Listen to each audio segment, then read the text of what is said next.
যোৱাকালি ভিডিঅ'টো কিছুদিনৰ পৰা হয় আপোনালোকে বহুতে মোক মেছেজ কৈছে যে আপোনালোকে জীৱনত ফাইনেন্সিয়েলি ব্ৰেকডাউন হোৱাৰ বা আপোনালোকৰ ৰিলেশ্যনশ্বিপ ফেল হৈছে, আপোনালোকৰ পৰিয়ালৰ লগত সম্পৰ্ক বেয়া আৰু সামাজিক আৰু অৰ্থনৈতিক আপোনালোকৰ অৱস্থা বেয়া।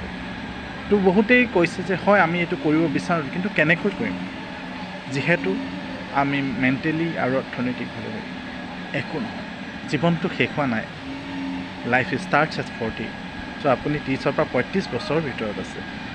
আপুনি প্ৰথমতে ভাবি লওক আপুনি কি কৰিব বিচাৰে, আৰু এইটো সময়ত চাগে মই এনেকুৱা সময়ত পাৰ হৈছোঁ আপোনাৰ আটাইতকৈ প্ৰয়োজন হৈছে যে এটা ইনকাম। আপুনি জানিব সেইটো কিমান হ'ব পাৰে, কিন্তু মই এটা মিনিমাম 30,000 হ'লে আপোনাৰ যিখিনি প্ৰব্লেম, সেই প্ৰব্লেমখিনি আপুনি এড্ৰেছ কৰিবলৈ শিকাব। চ' প্ৰথমতে আপোনালোকে ভাবি লওক কেনেকৈ সেই 30,000টো ইনকাম কৰিম।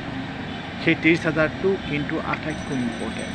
এই 30,000টো কেনেকৈ ইনকাম কৰিব সেইটো ভাবি পাবলৈ হ'লে আপুনি আপোনাক নিজক সুধিব লাগিব। কিন্তু মই আপোনাৰ দুটা কথা ক'ব বিচাৰিছোঁ। এইটো সময়ত আপুনি কোনো ট্ৰেডিং, জোৱা বা যিবোৰ মানে পইচা ভৰালে বা পইচা ঘূৰি অহা চান্স বহুত কম, তেনেকুৱা ক্ষেত্ৰত জড়িত। এইটো পইচা আপোনাৰ হাতলৈ